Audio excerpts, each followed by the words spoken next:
The last thing now, I'm going to start a new chat here.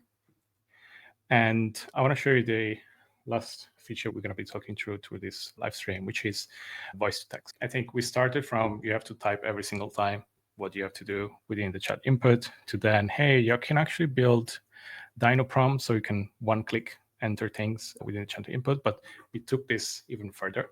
So now you can actually talk with the DinoAI panel. There's definitely use cases where you maybe want to kind of like riff around different ideas or things that you don't want to necessarily type one per one within there. So let's take as an example a use case here and how does it work. So it's as simple as I can start on click on record audio, and now I'm going to start talking. Hey, I want to write some DBT unit tests. Can you tell me a little bit more of how they work and how they can be used in my DBT project?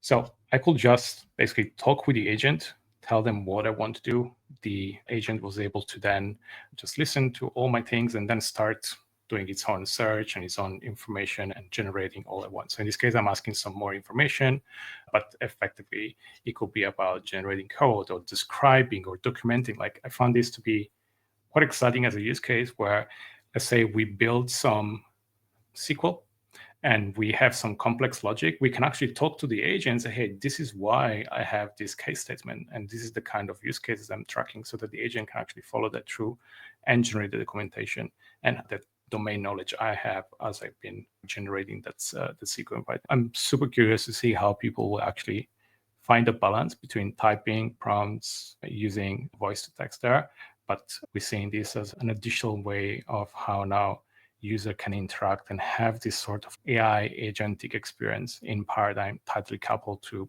their day-to-day usage, whether that is generating documentation, generating pull description, using repeatable prompts, or just simply talk to the agent to generate all the artifacts in one shot. So yeah, super excited also for those features and what's coming next.